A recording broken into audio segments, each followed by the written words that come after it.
Hi friends, నేను మీ Ravi. Welcome to Ravi hitech channel. So ఈరోజు మనము డయాబెటీస్ వల్ల మన కంటి చూపుపై ఎఫెక్ట్ పడుతుందా, సో అది ఎలా అనేది ఇప్పుడు తెలుసుకుందాం. సో దీనికన్నా ముందు మన ఛానల్ని సబ్స్క్రైబ్ చేసుకోకపోతే ఇప్పుడే సబ్స్క్రైబ్ చేసుకోండి. ఈ వీడియోని చివరిదాకా చూడండి ఫ్రెండ్స్. అయితే ముందుగా మనము కన్ను యొక్క మెకానిజం తెలుసుకుందాం. కన్నుకు ముందు ఉన్నదాన్ని కార్నియా అంటారు, మధ్యలో ఉన్నదాన్ని న్యాచురల్ లెన్స్, సో వెనకాల ఉన్నదాన్ని రెటీనా అంటారు. అయితే మనం ఏదైనా వస్తువు అయినా ఏదైనా మిగతా చూసినప్పుడు మన కంటి ముందు నుంచి న్యాచురల్ లెన్స్ మీద నుంచి వెలుతురు అనేది రెటీనాపై పడుతుంది. సో ఆ రెటీనా నుంచి మనకు బ్రెయిన్కి వెళ్ళినప్పుడే మనం ఏదైనా చూడగలము. డయాబెటీస్ వల్ల రెటీనాపై ఎఫెక్ట్ పడే అవకాశం ఉంది. సో దీన్నే డయాబెటిక్ రెటినోపతి అంటారు. సో ఈ డయాబెటిక్ రెటినోపతిని 4 భాగాలుగా విభజించవచ్చు. ఇందులో మొదటిది మైల్డ్ ఎన్పిడిఆర్, రెండవది మోడరేట్ ఎన్పిడిఆర్, మూడవది సివియర్ ఎన్పిడిఆర్, నాలుగవది పిడిఆర్. అయితే మనము ముందుగా మైల్డ్ ఎన్పిడిఆర్ గురించి తెలుసుకుందాం.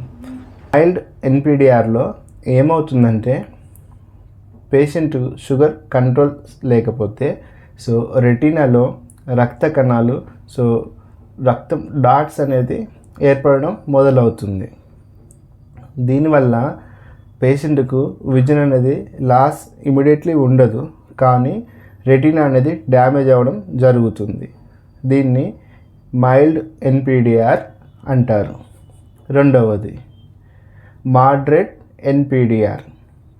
దీనిలో ఏమవుతుందంటే మీరు చూసినట్టయితే సో రెటీనాలో సగభాగం అంటే 100లో 50% సో రక్త కణాలు డాట్స్ అనేది పెరగడం జరుగుతుంది.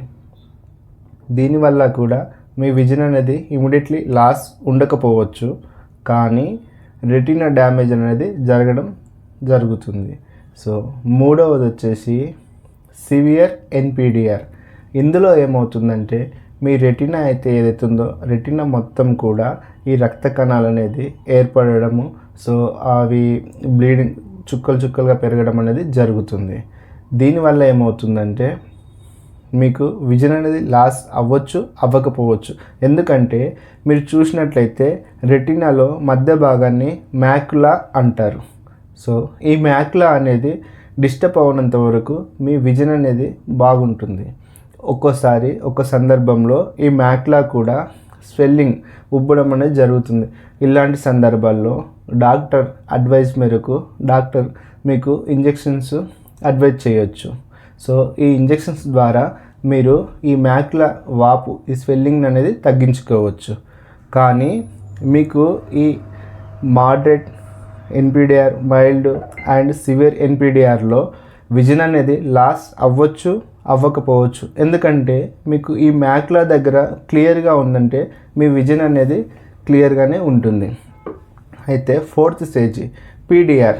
ఇందులో ఏమవుతుందంటే ఏవైతే రక్త కణాలు అనేది మీకు రెటినా చుట్టూ ఏర్పడ్డాయో అవి ఒక్కసారిగా సపరేట్గా రక్త కణాలు అనేది ఏర్పాటు చేసుకోవడం. మైల్డ్, మోడరేట్, సివియర్ ఎన్పిడిఆర్లో మీకు ఏదైతే కంటి వెనకాల రెటీనాలో నరంలో బ్లీడింగ్ అవ్వడము, డాట్స్ ఉండడం ఉంటాయో వాటిని చిన్న లేజర్ ద్వారా తగ్గించుకోవచ్చు.